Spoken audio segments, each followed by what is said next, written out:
Alright guys, this is Sawyer 189. This is my review for Cave Carson Has an Interstellar Eye, number 1.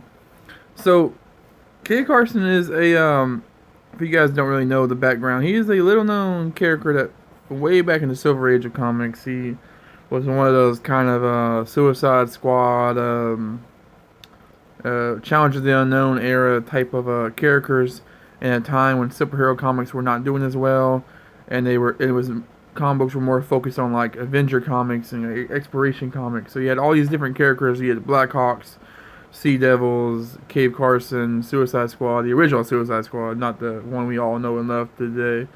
And all these characters were basically, teams of like individuals with different skill sets that would go off and do Avengers and stuff.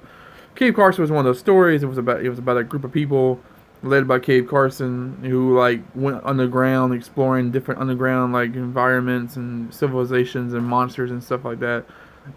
Well, I've always known about the character, but he's always been a very little known character. He's never been a very, he's always been a kind of a C-rate character. Well, in the last year, last couple years or so, they came out with the Cave Carson Has a Cybernetic Eye comic, which was by this imprint, this newer imprint of is it Young Animals, I believe. And I've never read any of those, but it always seemed kind of interesting because I thought the character. I've always kind of liked the character, so I saw this one came out the other day, and it looks like it's a different story or a different series, and it's got a new issue count. So I figured this might be a good place to jump into the story. And it wasn't quite what I was expecting it to be. It was a little bit different. It's definitely a little bit more quirky than I was expecting. A little bit more out there and psychedelic, I guess is a good word to use.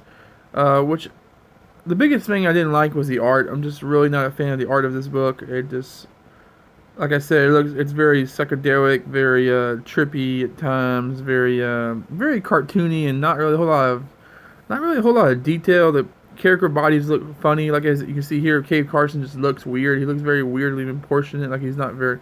He looks almost like he's really fat, but then his head's big and his body's kind of legs and arms are kind of small. It's just weird in proportions for the characters. I feel like. The story itself was okay. It felt like a very self-contained kind of one-shot story that just kind of segues into something bigger at the end, which will obviously be the roots of the series.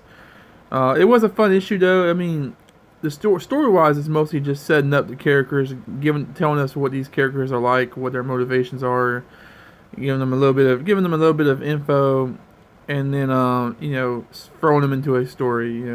It kind of reminded me of the first episode of the Punisher Netflix show. How that was an okay episode, but its main purpose was just to reintroduce characters and kind of give you an insight into the characters before dropping them off into the main story of the show.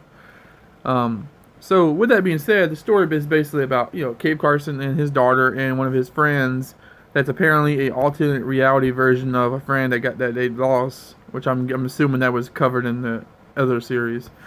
Well, they come up to this friend of Cave Carson from way back in the day, one of his old friends when he was younger, who is actually a big time rock star that's apparently like an alien that was like no one ever knew he was alien except for Cave Carson and a few other guys.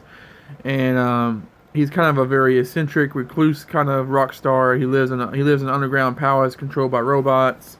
It's really crazy. He apparently he keeps getting bigger and bigger, and he's eventually gonna implode, like explode like a star that goes supernova because he's kind of a rock star. You get it. You get the comparisons they're doing here. You could definitely tell this character, who I think his name is Star Adam.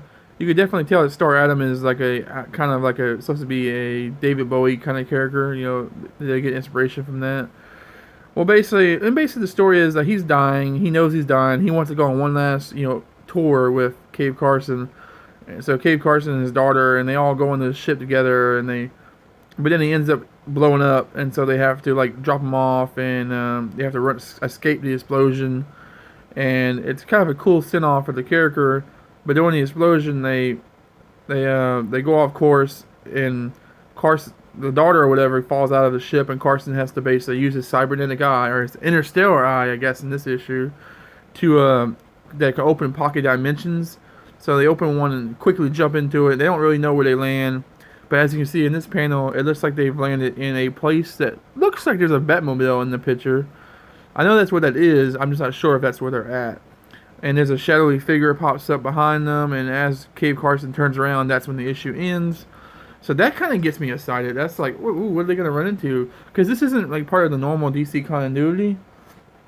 So I don't know if that's gonna be like an actual Batman or if that's gonna be some other Batman. If you look at the Batmobile, it looks actually like the 1989 Tim Burton movie version. That's what it looks more like to me than any of the other Batmobiles. So maybe it's like that kind of version of Batman, which would be kind of cool to see, like a comic booky version of that character, of that version of the character.